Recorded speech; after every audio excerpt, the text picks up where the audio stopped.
c'est parti. Allez, c'est parti. Donc, bienvenue donc officiellement à tout le monde à ce webinaire. Comment faire coopérer les équipes franco-allemandes. Donc, on va parler à la fois donc, des différences interculturelles franco-allemandes qui peuvent donc faciliter ou freiner la coopération et justement la construction d'équipes. Et on va aussi parler des aspects organisationnels et les différentes phases de team building. Donc, c'est pour ça on est deux aujourd'hui. Donc, il y a Anne-Cécile et il y a moi-même. Donc, il y a une Française et une Allemande. C'est un sujet franco-allemand. Donc, Anne-Cécile, je te laisse te présenter. Alors, je suis française.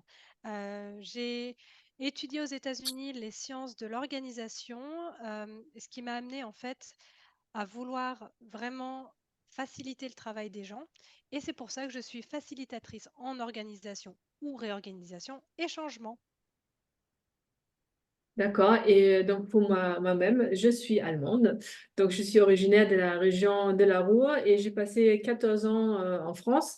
Donc, j'ai fait des études franco-allemandes dans le management interculturel. Et j'ai travaillé pendant 14 ans donc, en région parisienne chez Bosch et chez Stihl. Et maintenant, je suis formatrice interculturelle, coach professionnel. Et je suis aussi certifiée en de profil DISC et en diversity management. Et avant qu'on commence, Anne-Cécile, je voudrais bien te poser une question, parce que là, on a déjà interrogé les participants, quelles sont leurs expériences avec le franco-allemand.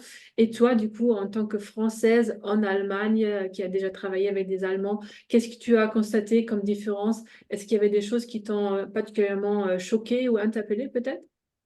Oui, je me rappelle au tout début quand j'ai commencé à travailler avec des Allemands, donc entreprise bien allemande avec que des Allemands. Ma première séance de feedback, j'ai été tellement prise de court par les attaques que je trouvais très personnelles que je suis rentrée chez moi et j'ai pleuré parce que Ah je oui, ne m'attendais pas à avoir des feedbacks aussi directs. Enfin, je ouais, n'avais pas ouais, l'habitude. ouais. Et quelque chose sur le côté plutôt marrant, c'est que quand je travaille avec des Allemands, je les vois qui planifient, qui planifient, qui planifient, qui planifient, qui planifient. Et moi, je me dis, mais ça va faire 5 minutes que j'aurais déjà commencé à travailler. Mhm. Et donc, j'admire cette capacité à tout planifier parce que moi, j'y vais, quoi. Je fais les choses. Et je pense que c'est vraiment très culturel comme différence. Et Ouais. toi, de ton côté, Marraine, quelles ont été tes belles surprises ou tes moments de «Oh, quelle différence!»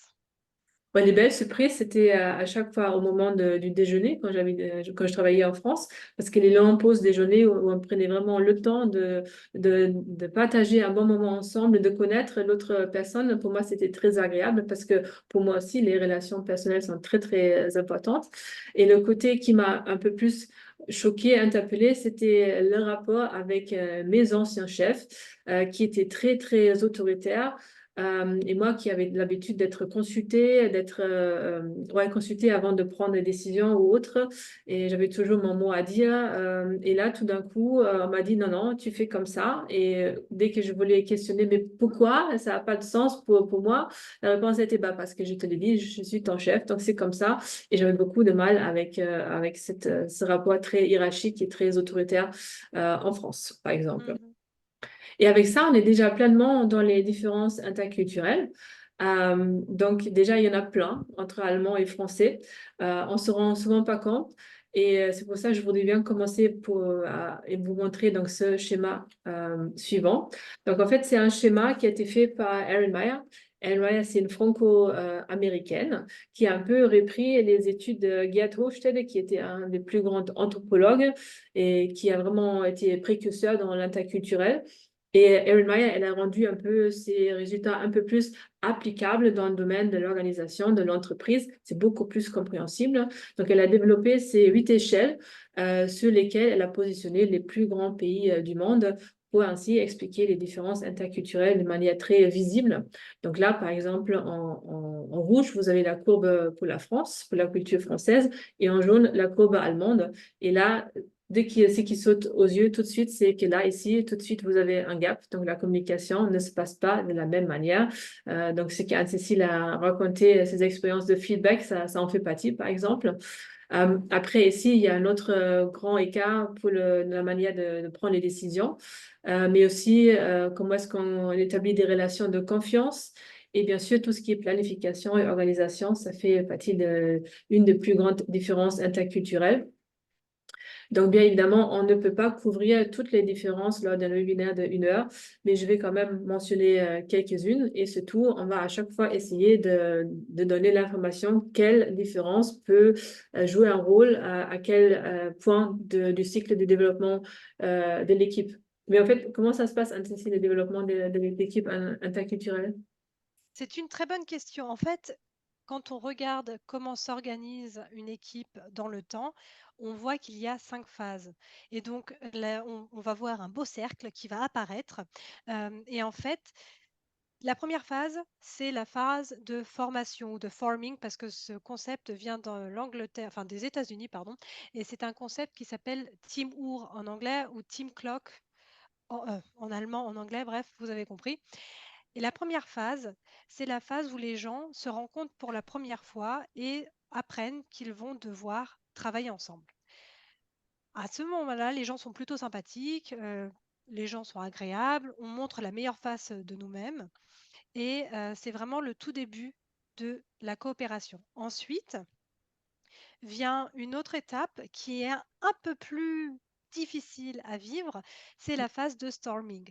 Parce qu'en fait, les personnalités des gens et leur culture deviennent de plus en plus évidentes.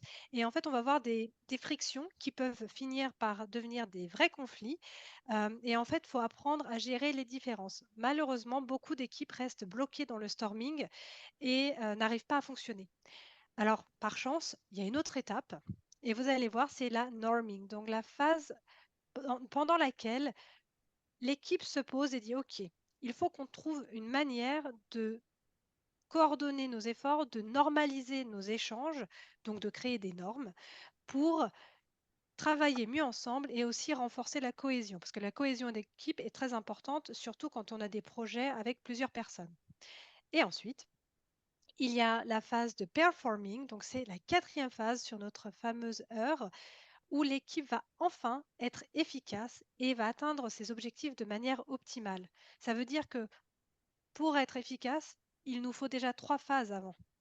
Donc prendre conscience qu'on ne va pas être immédiatement efficace avec son équipe, qu'elle soit française ou allemande, mais interculturelle, c'est encore plus, ça demande encore plus de travail. C'est très important de comprendre que l'organisation du travail se fait sur une phase de temps. On ne peut pas tout réussir d'un coup. Et la dernière phase qui est la phase de adjourning, donc c'est en fait le moment où le projet s'arrête, le moment où les objectifs sont atteints ou alors que quelqu'un quitte l'équipe. Et à partir du moment où l'équipe, disons qu'on a 5 personnes, il y en a une qui s'en va, on repart du début. On va peut-être le forming, on va redéfinir qui fait quoi, on va reparler, on va repenser les relations et on va repartir dans un storming. On va repartir dans un conflit, dans qui fait quoi, pourquoi, comment, et mais tu me parles mal. Enfin, les choses qui font que ça peut faire avoir des frictions. Voilà. Et surtout, il y a des erreurs interculturelles qu'on peut commettre pour vraiment rater la coopération avec l'autre culture. Donc, la première, ça serait de sous-estimer les différences interculturelles entre les pays voisins. Donc, moi, j'entends ça très souvent comme objection. Oui, mais on n'a pas besoin d'une formation pour la France ou pour l'Allemagne. C'est notre pays voisin. On les connaît bien. On y va souvent en vacances, etc. Mais attention, ça, c'est vraiment une des premières erreurs parce qu'effectivement, les différences sont moins palpables quand on part en vacances quelque part ou quand on passe juste quelques jours comme ça. Mais dès qu'il s'agit de s'intégrer dans la vie sociétale et de travailler dans un autre pays, là, il y a vraiment des différences considérables. Donc, vous avez vu le schéma au début et c'est vraiment quelque chose qui peut être difficile au quotidien. Après, deuxième erreur, ça peut être les stéréotypes, donc les généralisations. Ça peut être des expressions comme «Ah oui, mais tous les Allemands sont tout le temps à l'heure, c'est super important pour eux. Ah, tous les Français, ils prennent toujours 2 heures pour déjeuner. Ou ah, ça, c'est typique pour les Allemands, cela ne m'étonne pas. Ce genre d'expression, donc attention, on est très, très vite dans les stéréotypes et ça peut un peu gâcher la relation et ça peut aussi éviter de faire des vraies rencontres et s'il y a cette manque d'ouverture, on peut vraiment passer à côté de quelque chose et vraiment rater beaucoup sur l'autre culture. Et après, la troisième erreur, pour moi, c'est les malentendus. Et les malentendus, pour moi, la base de tout comportement humain, c'est la perception. Donc, on a tous nos filtres, notre cadre du monde aussi, on peut l'appeler comme ça. Donc, on a les lunettes à travers lesquelles nous voyons le monde, avec notre éducation, avec les personnes qui nous ont influencés, avec notre culture, bien évidemment. Et justement, quand il y a des malentendus qui arrivent, c'est suite à une perception. Parce que du coup, on a tendance à interpréter d'une différente manière le comportement de l'autre et on applique notre propre filtre. Donc, c'est-à-dire, on voit même pas, ah oui, il vient peut-être d'une autre culture, donc peut-être le comportement veut dire autre chose dans sa culture. On est souvent vraiment restreint et c'est comme ça que la plupart des malentendus arrivent. Et je crois qu'il y a aussi des malentendus et des erreurs à commettre dans l'organisationnel, je pense, Anne-Cécile, c'est ça? Oh oui, oh oui, oui. Et c'est les 3 erreurs organisationnelles pour s'assurer que votre coopération va rater. Mais vraiment, vous voulez que ça marche pas? Allez-y. Croire que le le travail va s'organiser de lui-même, que les choses vont se faire naturellement, que les gens vont penser à se dire qui fait quoi, jusqu'à quand et pourquoi. Ça n'est pas naturel. En général, on se lance et puis il se passe des trucs et c'est une fois qu'on a des problèmes qu'on se dit: «Oh mon Dieu, on aurait peut-être dû y penser avant». C'est d'accuser l'autre du dysfonctionnement de l'équipe en disant: «Bah oui, mais moi, j'ai fait les choses correctement, c'est lui». Le nombre de fois où je travaille avec des chefs d'équipe ou des chefs d'entreprise qui me disent: «Chez moi, c'est la maternelle. Ils se tirent dans les pattes tout le temps, personne ne veut être responsable de son comportement et c'est toujours la faute de quelqu'un d'autre» ou alors c'est: «Ah bah, c'est moi le chef qui doit régler tous les problèmes parce que, ah bah, c'est pas de leur faute». Et une dernière erreur, c'est l'absence de perspective systémique. Qu'est-ce que ça veut dire systémique? Ça veut dire de se rappeler que chaque être humain donc a ses perspectives, comme l'a bien mentionné ma reine, et qu'on est dans un réseau et que le mouvement d'une personne ou l'action d'une personne va avoir un impact sur autre chose. Donc si on imagine les petits jeux pour enfants, les mobiles qu'on met au-dessus des lits de bébés, quand on bouge une partie, ça fait bouger tout le reste. Et c'est de se dire, quand on organise le travail ou quand on oublie de l'organiser, un petit mouvement, un oubli, peut avoir une conséquence incroyable, c'est l'effet papillon et c'est des catastrophes humaines qui peuvent en ressortir. Ok, super, c'est Mhm. très intéressant ça. Et du coup, je pense qu'on va regarder les différentes étapes en détail, c'est ça? C'est ça. Une définition un peu plus approfondie du forming, c'est vraiment le moment où les gens apprennent à faire connaissance. Elles ont une relation initiale, il y a des gens avec qui on s'entend mieux que d'autres, on a un bon feeling, et il y en a d'autres, on se dit, oula, celui-là, la coopération, ça risque d'être un peu difficile. Et en fait, cette première rencontre va être la base du travail futur. Donc, c'est vraiment important de bien penser à comment faire cette rencontre, comment l'organiser, comment la préparer pour que les gens apprennent à se connaître et aillent plus loin que les fameuses barrières qu'on connaît. Et Marraine, au niveau interculturel, ça se passe comment? Oui, déjà, dans cette première phase, il y a des grandes différences interculturelles à prendre en compte, surtout entre français et allemand, parce que là, on parle justement du fait comment est-ce qu'on établit les relations de confiance dans les deux pays. Et comme j'ai montré dans le schéma tout au début, c'est une des très grands écarts était pour ce point-là. Donc, il y a différentes manières à établir les relations de confiance. Donc, en Allemagne, on a une orientation plutôt fait. Donc, c'est-à-dire la confiance et la relation se base sur une confiance cognitive, donc qui vient de la tête. Donc, c'est-à-dire un Allemand, il va accorder sa confiance à quelqu'un quand une tâche est bien exécutée. Là, on voit à nouveau que le travail bien fait et la valeur travail dans la culture allemande est très, très important. Donc, on parle du travail, mais aussi de la fiabilité, de la qualité, de la performance. Tout ça, ce sont des valeurs qui sont très, très chères pour les Allemands. Donc, c'est pour ça, cette orientation fait, c'est quelque chose qui est dans la manière de fonctionner. Et donc, ça veut dire qu'il y a des relations plutôt courtes et pragmatiques. Donc, ça veut dire si un projet est terminé ou qu'on quitte une équipe, on va peut-être pas forcément entretenir la relation avec une personne qu'on a eue auparavant.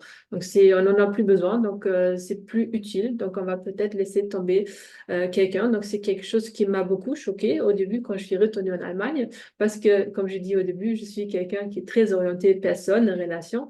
Et donc, ce point-là, il m'avait fait un peu de mal. Donc, en Allemagne, c'est la tâche qui prime, c'est comme ça. Ça ne veut pas dire que les Allemands n'ont pas de relations et ont des mauvaises relations, c'est juste la manière comment ils accordent la confiance, ça se passe par la tâche et par le travail. En France, c'est donc orientation personne, orientation relation. Donc, on appelle ça de la confiance affective, donc qui vient du cœur. Et cette confiance, elle est accordée si on connaît bien la personne, donc passer beaucoup de temps ensemble, partager des bons moments ensemble et vraiment connaître l'autre. Et connaître, dans cette phase, au début, c'est très important. Et là, on ne parle pas uniquement de connaître le fonctionnement ou le rôle de l'autre, mais aussi le côté personnel. Qui est vraiment cette personne? Qu'est-ce qu'elle fait, qu'est-ce qui lui fait vibrer, qu'est-ce qui lui fait peur, donc vraiment connaître la personne. Et c'est pour ça, c'est important pour les Français de passer parfois beaucoup de temps à table, parce que justement, oui, bien sûr, non, la gastronomie française a bien sa réputation, mais c'est aussi pour vraiment faire connaissance avec les autres et pour échanger. C'est ça qui est derrière. Et donc, du coup, les Français ont des relations plus à long terme. Donc, c'est-à-dire quand on quitte une équipe ou une entreprise, on peut très bien rester en contact avec la personne. Les relations se construisent au fur et à mesure, donc ça prend peut-être un peu plus de temps, mais sont aussi plus durables dans le temps. Et c'est du coup, en France, la relation qui prime. Et c'est pour ça, en France, on mélange un peu vie privée et vie professionnelle. Et en Allemagne, on a plus une séparation entre les deux. Donc, qu'est-ce qu'on peut faire du coup maintenant dans cette phase pour intégrer cette différence interculturelle dans le processus de construction d'équipe? Bah, les solutions sont simples, mais difficiles à mettre en place. Déjà, il faut prévoir un temps pour faire connaissance. Et quand on est une équipe franco-allemande, il faut penser, OK, on a des Allemands qui sont plus orientés tâches, des Français plus orientés confiance émotionnelle, tu avais dit affective. Et en fait, de dire, bah, on va faire un kick-off. C'est le conseil que je donne toujours. Faites un kick-off avec votre équipe franco-allemande et ayez un échange entre les tâches, qu'est-ce qu'on va faire, qui va faire quoi, et le côté plus émotionnel, et préparez des moments d'échange, ayez des moments où la nourriture est présente. Définissez le but commun. Pourquoi sommes-nous là? En général, les gens savent à peu près, mais on peut avoir des problèmes au niveau de la formation de l'équipe où chacun pense avoir le même objectif. Et quand moi je les interviewe, je m'aperçois qu'en fait, ils ont deux objectifs différents. Ils n'en ont jamais parlé. Ils ont juste assumé que c'était un but commun. Donc, clarifier le but, clarifier les rôles, clarifier les responsabilités, parce qu'on a, en fonction de nos cultures, des attentes qui sont différentes en fonction du rôle. On va attendre d'un manager quelque chose de différent en France de l'Allemagne. Et donc dire, bah, ça veut dire quoi être manager? Ça veut dire quoi être membre d'équipe? Et c'est aussi de bien préparer en fait et de rassembler les données de manière à ce qu'elles soient accessibles à tous. Et pour dire, si jamais il y a des conflits plus tard, dans la fameuse storming, de dire, bah voilà, regardez, ça c'est notre papier de base, on s'était mis d'accord là-dessus, peut-être que ça ne fonctionne pas, donc, mais on a quelque chose, on peut se baser sur quelque chose de concret. Ça permet de fixer les choses et de satisfaire les deux besoins, les deux côtés, la France et l'Allemagne. Et ensuite, après cette fameuse phase, on a le storming, la fameuse période que personne n'est précis, mais on n'a pas le choix. C'est le fameux storming, c'est les conflits qui viennent, qui sortent, parce qu'il y a des différences d'opinion sur mais comment on devrait faire ça avec peut-être des Français qui vont être plus dans l'intuition, dire oh, on va faire ça comme ça, on verra bien au moment J. Et on a des équipes qui vont avoir besoin d'une intervention. Et ça peut être le manager qui dit et attention, on est dans la phase de storming, il faut qu'on parle de ces conflits et qu'on les clarifie. Mais si le manager ou le chef d'entreprise n'a pas envie de mettre ses doigts dans l'eau, il peut dire bah, faisons appel à un facilitateur, donc quelqu'un comme moi ou comme marraine, ou nous deux, on fait aussi ensemble des workshops, pour dire OK, on vous accompagne dans cette phase de storming, on vous aide à clarifier les choses, à régler les conflits et à passer dans la prochaine étape. Ouais, et déjà dans cette étape, il y a deux différences interculturelles majeures qui peuvent jouer des tours aussi. Donc, il y a déjà la notion de travail en équipe, donc le fameux teamwork, qui n'a pas la même interprétation dans les deux pays.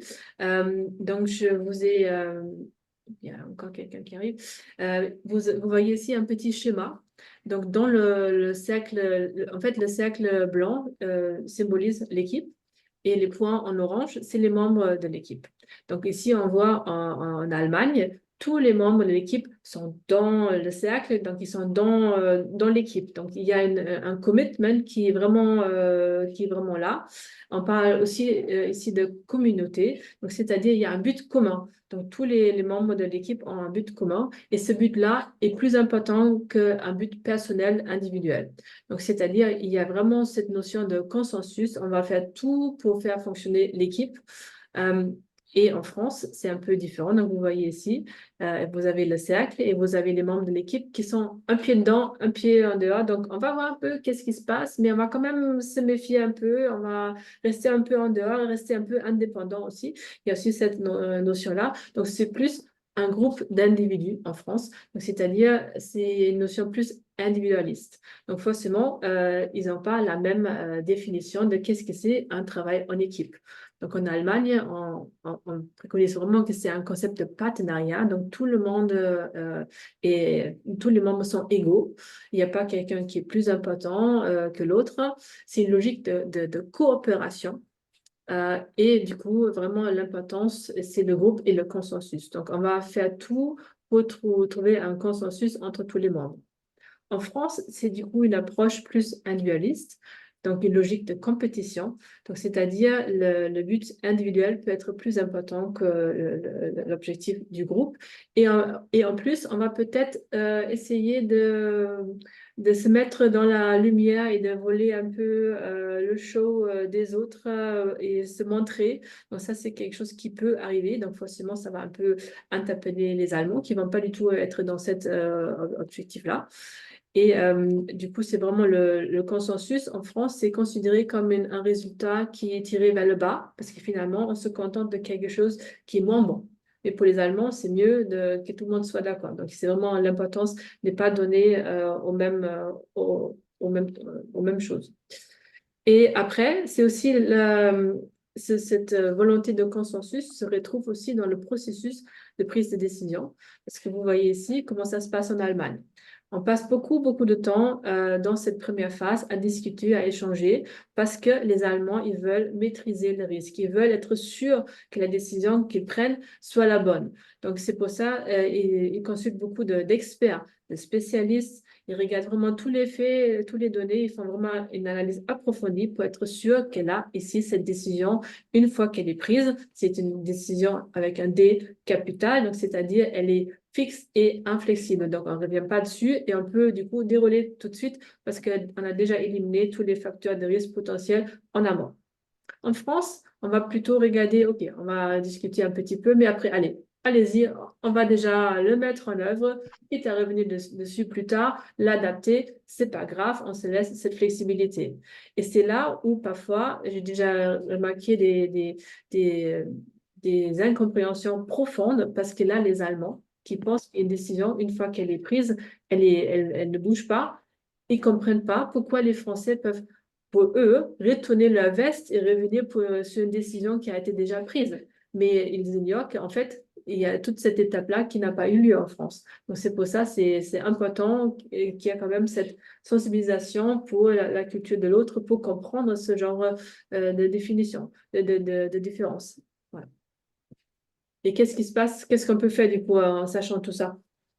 Bah, déjà, c'est de définir le cadre et surtout quand on explique aux gens, voilà vos manières, vos tendances de travail, de considérer le travail en équipe, comment on va pouvoir travailler ensemble. Quelles sont les règles? Moi, je parle de in and out. Qu'est-ce qu'on accepte comme comportement? Qu'est-ce qui n'est pas acceptable? Et de faire ce travail ensemble lors d'une réunion et de prévoir en fait autour, enfin, surtout quand on a le storming, d'avoir des périodes de points d'échange qui sont réguliers. Dire, on s'est mis d'accord là-dessus, on voulait essayer ça, est-ce que ça a marché, est-ce que ça n'a pas marché, si ça n'a pas marché, qu'est-ce qu'on fait? Et d'avoir en fait des réunions plus souvent pour assurer que les tensions qui peuvent ressortir au travers de la coopération, en fait, redescendent le plus vite possible, que ça ne devienne pas un conflit. Et aussi de parler avec transparence, euh, de jouer, en fait, de mettre ses cartes sur la table et dire voilà, on est ensemble, c'est comme ça que je vois les choses, c'est comme ça que je ferai les choses, comment on travaille. Et c'est vraiment la question de comment on fait les choses ensemble, comment on résout les problèmes ensemble, au lieu de dire oui, mais non, mais lui, il a tort. C'est le Gemeinschaft, le ensemble allemand, avec cette idée de on a tous des compétences et des connaissances, unissons-nous et faisons en sorte que ça marche. Et ça, on peut aussi très bien faire des workshops pour régler les problèmes. Pardon, je me Ouais, suis pas de souci, vas-y. trouvée. Euh, Ensuite, une fois qu'on a résolu les gros problèmes, les gros conflits, qu'on a clarifié comment on allait travailler ensemble, qui faisait quoi, comment on réglait les tensions quand elles apparaissent, on est dans une période en fait où on va mettre en place les normes et on va les tester et on va se mettre d'accord sur notre fonctionnement. Parce que quand on est en pleine dispute, on se dit OK, ouais, ça va pas, on va peut-être faire autrement. Et ensuite, on les met en place. On essaie de créer donc de la cohésion en se disant OK, je peux faire confiance à l'autre. Et donc là, on se rappelle du type de création de confiance entre la France et l'Allemagne. En Allemagne, le travail bien fait compte beaucoup plus que la confiance affective et inversement. Donc, comment on s'assure qu'on a les deux dans cette phase de norming, qu'on regarde les tâches, qu'on dit qui a fait quoi jusqu'à quand, qui est feedback, et là vraiment de se mettre d'accord sur des systèmes de feedback pour que ça passe au niveau des cultures. D'accord, Je te laisse la main. donc dans cette phase-là, c'est la communication qui est très importante, c'est ça?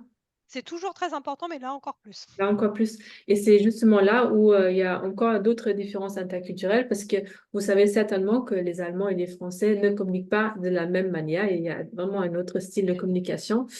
Euh, donc, vous savez que normalement, les Allemands communiquent de manière plus directe, explicite, et les Français plutôt subtilement, indirect, implicite. Donc, ça, vous savez certainement. Donc, je vais vous expliquer un peu plus pourquoi il y a ces différences. Donc déjà, il y a pour moi trois raisons pour ça. Donc déjà, on parle de l'histoire du pays. Donc est-ce que c'est une culture qu'on appelle low context, donc plutôt jeune, comme la culture allemande, qui existe enfin, que depuis la réunification allemande.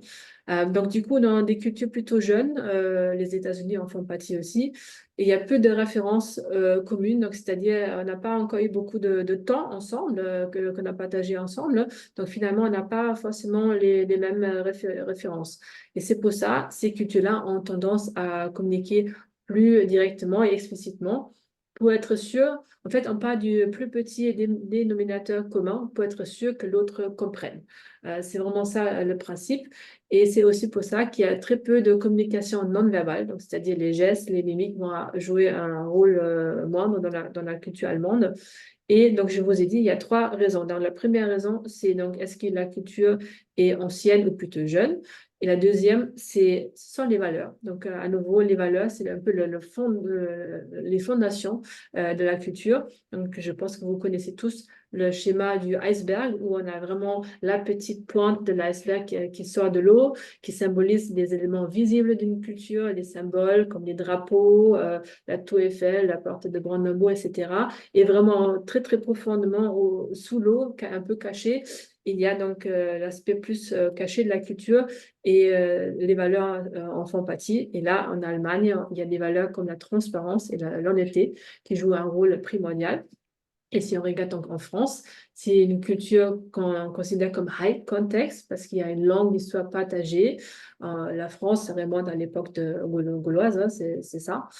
Euh, et aussi en France, il y a un autre facteur important, c'est la centralisation. Vu que la centralisation, c'est très populaire et les enfants, ils sont déjà dans le système dès 2 ans et demi, 3 ans, ils vont déjà à l'école. En Allemagne, c'est un peu plus tard et pas aussi longtemps.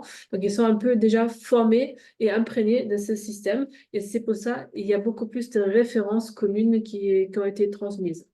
Et c'est pour ça il y a une communication qui marche plus par allusion. En fait, une culture high context, c'est comme un vieux couple. Parce que souvent, quand on est ensemble depuis très longtemps, on sait déjà exactement ce que l'autre va dire. On arrive à déduire avec les gestes, les mimiques, etc. Et souvent, l'un finit la phrase de l'autre. Donc, les cultures high context, c'est exactement ça. Donc, tout marche par allusion, c'est parfois très, très subtil. Et donc, du coup, la communication non verbale est beaucoup plus importante.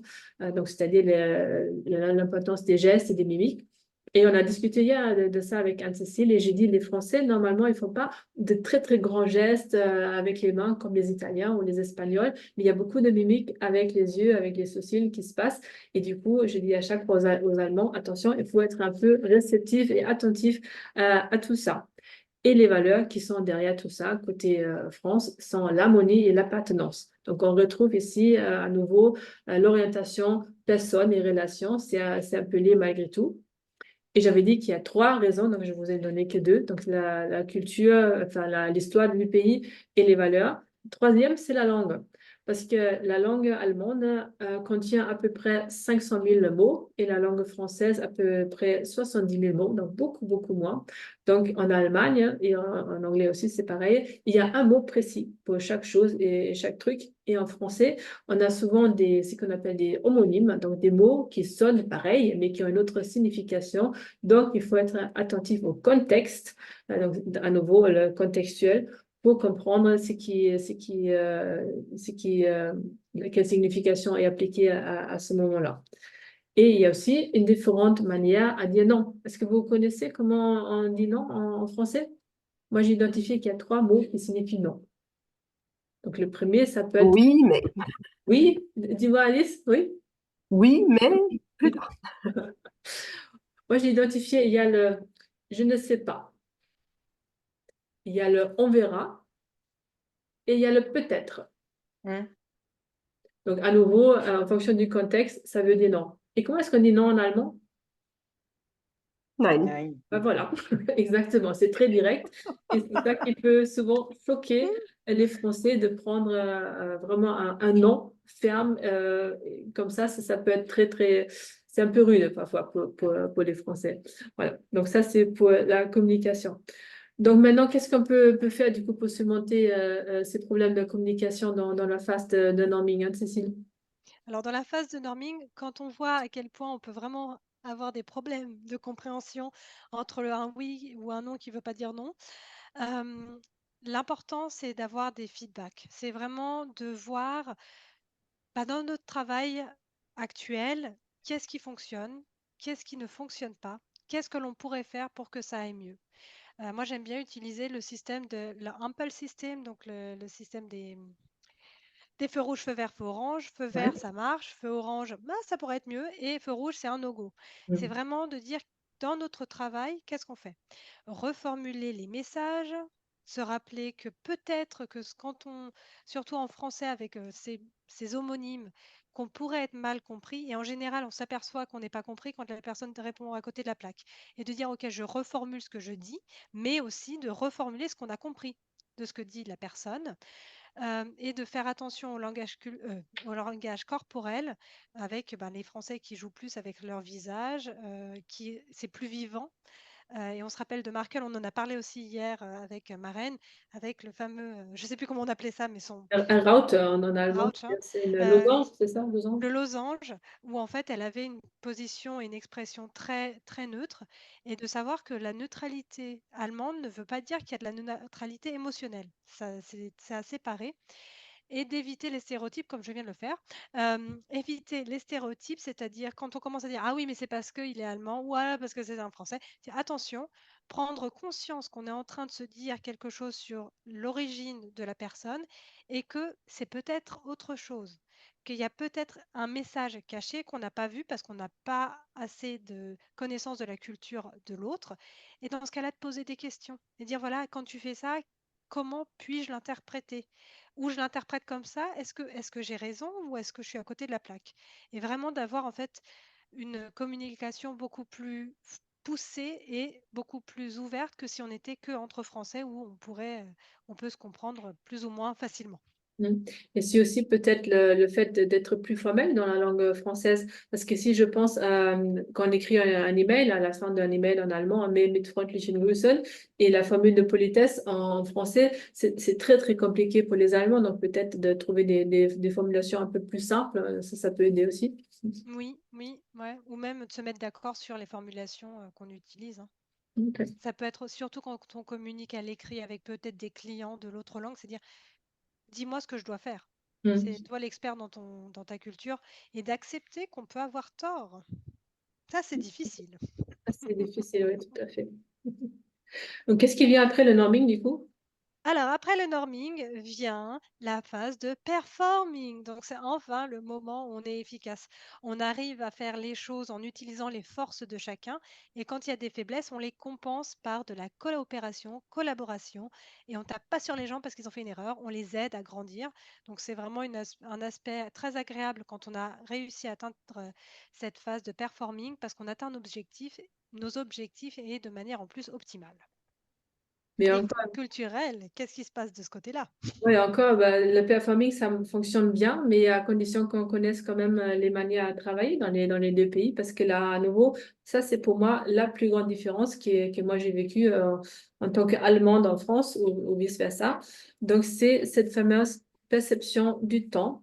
Donc, la perception du temps, il y a beaucoup de choses qui en découlent. C'est pas uniquement comment est-ce qu'on travaille, est-ce qu'on est ponctuel ou pas ponctuel.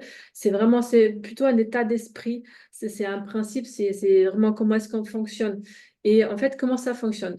En Allemagne, on parle de perception de temps linéaire ou monochronique. Donc, c'est-à-dire, les Allemands ont vraiment tendance à compartimenter la journée en intervalles de jusqu'à 5 minutes.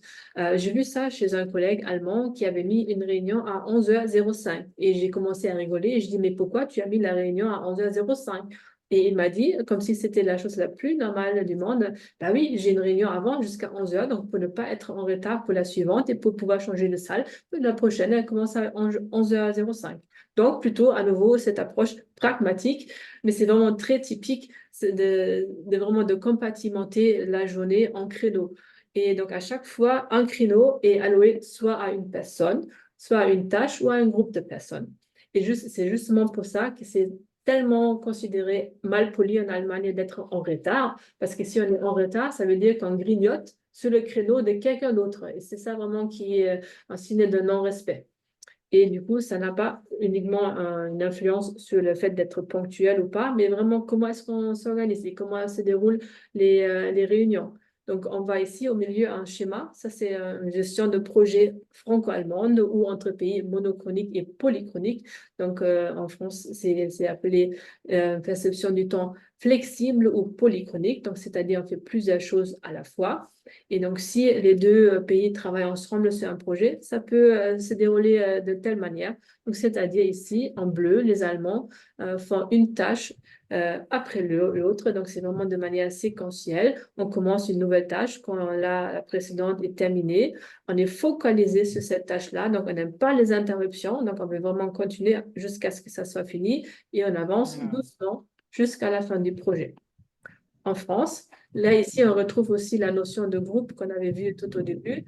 On n'est pas tout à fait dans le groupe au début. Donc, on regarde un petit peu qu'est-ce qui se passe. On ressort du groupe, on fait autre chose. Et à un moment donné, on dit, oh là là, la deadline, elle approche. Donc, il faut qu'on accélère un petit peu.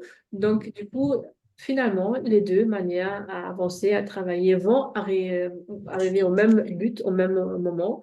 Par contre, si on est chef de projet et on fait un point ici, là, on va prendre peur, hein. Et ça peut être vraiment, c'est du vécu. Ça peut être une grande source de conflit, de dispute, même d'incompréhension. Parce qu'ici, on ne comprend pas qu'est-ce qui se passe dans les pays polychroniques, pourquoi ça n'avance pas. Moi, je dis à chaque fois, il n'y a pas de meilleure manière à travailler, c'est juste une autre manière, parce que finalement, côté polychronique, on a beaucoup plus de possibilités de réagir s'il y a des événements extérieurs, s'il y a des changements. On est beaucoup plus flexible et souple pour s'adapter. Là, ici, on a en Allemagne, si quelque chose ne se passe pas comme prévu, c'est panique à bord. Donc, c'est pour ça que je dis, il n'y a pas de meilleure façon à travailler, c'est juste une autre manière à travailler. Et je ne sais pas, est-ce que vous savez d'où ça vient, ces différences? Que vous avez déjà entendu parler d'où est-ce que ça vient, les coutumes monochroniques et polychroniques? Je vais vous le raconter. En fait, il y a deux pays dans le monde qui sont vraiment très, très monochroniques. Donc, c'est l'Allemagne et c'est la Suisse. Donc, pour la dame qui a déjà travaillé en Suisse, elle va peut-être confirmer ça aussi. Donc, ces deux pays qui ont été industrialisés, très fortement industrialisés très tôt dans le temps. Et donc, à l'époque, c'était important d'être au bon moment, au bon endroit, à la chaîne de fabrication, par exemple, dans l'usine. Et c'est du coup, ça et le plus un pays est industrialisé, le plus il a tendance à être attaché à la ponctualité et à l'organisation, parce que justement c'est l'industrialisation qui est derrière. De l'autre côté, les pays de l'hémisphère sud, dont la France fait partie, il y a plus d'agriculture que de l'industrie. Bah, la France est un peu à cheval entre les deux, hein. Et du coup, quand on est dans un pays très agricole, c'est important d'être flexible. Et si jamais il y a du coup une tempête ou autre, c'est annoncé d'ailleurs pour aujourd'hui ici, chez moi, il faut être beaucoup plus flexible pour ramener la récolte à la maison. Et donc, c'est pour ça il y a cette tendance à être un peu plus laxiste, un peu plus flexible sur les horaires. Et c'est à nouveau aussi cette orientation personne et tâche qui est visible ici. Parce que les cultures qui sont plus polychroniques, c'est la relation, la personne qui prime. Et dans les cultures monochroniques, c'est la tâche qui est importante. Donc, c'est aussi pour ça qu'on a tendance à faire plusieurs choses en même temps en France, parce que finalement, on veut satisfaire peut-être plusieurs personnes en même temps aussi. Donc, voilà, c'est cette anecdote-là. Et bien sûr, la planification, c'est pas qu'une légende. Enfin, Cécile, tu en as parlé au début, que souvent les Allemands planifient tout dans le moindre détail. C'est ça, ça les rassure, ils sont habitués à ça. Et même le temps est même rentré dans le vocabulaire. On parle beaucoup de gagner du temps, perdre du temps, gaspiller du temps, économiser du temps. C'est même devenu un argument de vente en Allemagne. Je ne sais pas si je raconte, si on a le temps, je raconte l'anecdote. Euh, j'ai vu une pub de Nutella en Allemagne et aux États-Unis. Donc en Allemagne, l'argument de vente, c'est on voit une scène à la maison le matin. Donc il y a la maman qui fait la tartine de Nutella pour les enfants. Et il y a vraiment le chrono qui défile, genre bah, il faut se dépêcher, il faut se dépêcher. Donc pour se dépêcher et pour être à l'heure le matin, bah, il faut faire une tartine de Nutella, c'est beaucoup plus rapide. Et aux États-Unis, il y a plutôt la scène. Voilà, la famille est tous ensemble, on partage un bon moment et le temps ne joue pas de rôle du tout. Donc, c'est une manière. Voilà. Donc, même dans la pub, il y a cette notion de temps et cette ponctualité. Et souvent, on me demande, en fait, c'est même dans le langage, quand on dit, voilà, on verra ça plus tard, c'est quand plus tard? Un plus tard ou un cet après-midi en France, en Allemagne, c'est pas au même moment. Donc, si vous avez euh, ce genre d'expression un peu floue, je vous conseille de demander, OK, donc ça veut dire je passe quand? À 13h, à 14h? Est-ce qu'on verra ça plus tard, bientôt? C'est quand pour toi ça? Donc, vraiment poser la question parce que c'est pas évident et c'est pas la même notion dans les deux pays. Donc, qu'est-ce qu'on fait maintenant avec ces différences dans cette phase? Alors, on va revenir à des choses qu'on a déjà dites, mais les points d'avancement réguliers, c'est vraiment important de prendre le temps de communiquer sur la manière de travailler ensemble, euh, organiser des événements d'équipe pour célébrer les choses qui ont fonctionné, pour dire, ah ben voilà, on voulait signer X clients par mois, ben on a réussi, champagne, hein, profitons des bons produits français. Et surtout, de communiquer de manière claire les attentes, de communiquer les deadlines ou les fristes ou les délais. Je vais le faire dans toutes les langues. Et surtout de s'accorder toujours et encore, est-ce qu'on est au même niveau qu'avant? Est-ce que tu peux donner autant de temps qu'avant? Parce qu'il y a quand même beaucoup de choses qui se passent autour du monde du travail. Et donc de dire, OK, on est en performing maintenant, mais on peut toujours retomber dans du conflit. Donc vraiment prendre soin de la relation, prendre soin des tâches qui doivent être faites en temps et en heure, et de s'assurer qu'on est toujours accordé. Donc s'assurer qu'on joue la même musique, les mêmes partitions et qu'on est sur le même tact. Et ensuite vient la phase d'adjourning. Donc la phase d'adjourning, comme je le disais au tout début, c'est le moment où l'équipe va se décomposer, c'est-à-dire que les gens vont partir dans d'autres projets. C'est de plus en plus d'actualité d'avoir des gens qui sont pris pour des projets. C'est l'atteinte des objectifs ou quelqu'un qui s'en va ou une réorganisation. Et là, en fait, on parle de la fin d'un cycle. Et les êtres humains, on est des êtres sociaux, on aime et on a besoin de faire un rituel pour finaliser en fait nos cycles. Quand on se marie, on commence un cycle, on fait un mariage. Quand on a un enfant, on fait des célébrations pour les anniversaires. Quand les gens décèdent, on fait, les enterrements et on célèbre. Même si c'est négatif comme émotion, mais on célèbre les choses et donc de toujours repenser que quand on se quitte, c'est aussi important de faire un point et d'organiser quelque chose pour que consciemment et inconsciemment, on puisse faire des pas vers l'avant, et qu'on puisse faire le deuil de l'équipe si elle était, excellente et si elle ne l'était pas non plus. Aussi, ouais, ouais. Voilà, ça peut être les 2. Ça peut être les deux, ouais. Et là aussi, il y a des différences en France et en Allemagne. Donc en Allemagne, il y a plus cette questionnement, plus cette orientation du passé. En fait, à la fin d'un projet, on va plutôt se demander qu'est-ce qui n'a pas fonctionné et où. Et on va vraiment passer du temps à chercher la petite bête ou même la personne qui a peut-être commis une erreur. Mais le but, ça ne sera pas de vraiment mettre le blâme sur quelqu'un, mais ça serait plutôt vraiment d'identifier une source d'erreur pour ensuite pouvoir la corriger pour une prochaine fois. Donc, ça peut être très déroutant de voir les Allemands, même si le projet est terminé, chercher qu'est-ce qui n'a pas fonctionné, mais c'est vraiment dans l'esprit oui, de chercher la source d'erreur. Et du coup, oui, la célébration, ça peut être aussi être important, mais en Allemagne, on ne va pas quand même se reposer sur ses lauriers, on va revenir très, très rapidement aux tâches quotidiennes et la vie continue, hein. Et du coup, si on fait une session de lessons learned, la critique va être très directe, hein, c'est que tu as mentionné tout au début. Donc là, on va vraiment dire, non, mais là, tu as fait une erreur à ce moment-là. Donc ça a mis en péril toute l'équipe. Donc on va avoir tendance à dire ça très, très clairement. Donc il faut peut-être être préparé. Souvent, les Allemands viennent aussi avec des faits dans ces réunions-là, donc avec un tableau très détaillé. Tel jour, il y a ça et ça qui s'est passé. Donc, ou avec plusieurs mails documentés, imprimés, tout ça, ça peut arriver. Donc, ne soyez pas surpris. Et vu que la valeur travail est très importante en Allemagne, ben, si le projet échoue, ça peut être pris comme un échec personnel parce qu'il y aura eu tellement, tellement d'investissement personnel que ça peut être vécu comme un échec personnel. En France, on est plus orienté solution. Donc oui, on va peut-être aussi chercher qu'est-ce qui a mal fonctionné, mais plus dans une optique de s'améliorer pour une prochaine fois. Donc vraiment chercher comment est-ce qu'on peut mieux faire et qu'est-ce qu'on peut en fait apprendre de cette expérience-là. Et on va vraiment peut-être encore plus célébrer les résultats et les réussites et plus longtemps aussi. Donc, c'est pas qu'une soirée de fête, ça peut être même un événement qui dure plus longtemps ou même ça peut être, se manifester par un petit relâchement au travail aussi. Euh, et la critique en France peut être directe aussi, mais elle va être plus diplomatique, donc un peu mieux impactée. Donc, il y a le fameux le sandwich feedback, le burger qui va être appliqué. Donc, on va être un peu plus diplomate parce qu'on ne veut pas gâcher la relation. On garde toujours la face de l'autre. Donc, ça, c'est très, très important en France.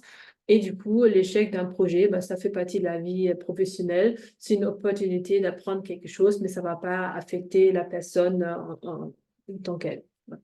Donc, ça aussi, c'est différent. Et donc dans ces périodes où les projets sont sur une fin et que, bah, on fait les fameuses rétrospectives où on regarde pour les Allemands sur 100 il y a 20 d'erreurs et on se focalise là-dessus, et pour les Français, c'est bon, OK, les 20 ça allait pas, qu'est-ce qu'on en fait?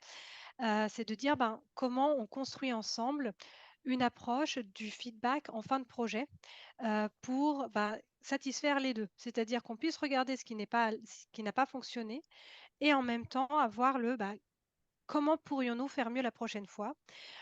C'est aussi, de prendre le temps de remercier les gens pour leur contribution, que ce soit en tant que groupe et aussi en tant qu'individu, de dire: «Voilà, merci d'avoir, pris, des heures sup, pour, finir le projet», et de célébrer la fin. De vraiment prendre le temps et de dire: «Voilà, on fait un petit déjeuner ensemble, on va aller faire hem, un échange, après le travail, on va faire un after work». Bon ça fonctionne mieux pour les Français, mais de vraiment penser à comment célébrer cet événement, cette fin, et parce en allemand, on le dit, hein, on se revoit toujours 2 fois dans la vie. Donc même si, les choses se sont mal passées, de faire en sorte que la fin se passe bien pour pouvoir se retrouver plus tard dans de bonnes conditions. Tout à fait, tout à fait. Et si on devrait donner des conclusions, donc qu'est-ce qu'on fait maintenant à la fin? On sait maintenant qu'il y a des différences interculturelles, qu'il y a des différentes phases dans la construction d'une équipe. Donc moi, de mon côté, si j'avais trois conseils à donner, ça sera donc la première, c'est vraiment le changement de perception. Se mettre à la place de l'autre, c'est vraiment une compétence. C'est la compétence clé interculturelle pour moi, parce que vraiment, quand on se met à la place de l'autre, on voit le monde d'une différente manière, à travers les lunettes de l'autre, et on peut apprendre des choses et se rendre compte que, ah oui, parfois, il n'y a pas que du noir et du blanc, parfois, il y a un peu de gris malgré tout. Deuxième conseil pour moi, ça sera vraiment la communication. Dans toutes les phases du team building, la communication est importante. Il y a des grandes différences entre français et allemand. Donc, si on veut pas être piégé dans ce système et dans des malentendus, reformuler, poser des questions, c'est vraiment ça la clé. Je suis pas sûre si j'étais bien compris. Est-ce que tu veux bien dire que c'est ça et ça? Et donc, l'autre va dire oui ou non. Comme ça, on peut être vraiment sûr. Et si tout le monde le sait, si tout le monde joue le jeu, normalement, ça devrait très bien se passer. Et aussi, troisième conseil, ça sera vraiment d'observer avant d'interpréter ou de juger, parce que ça arrive très souvent.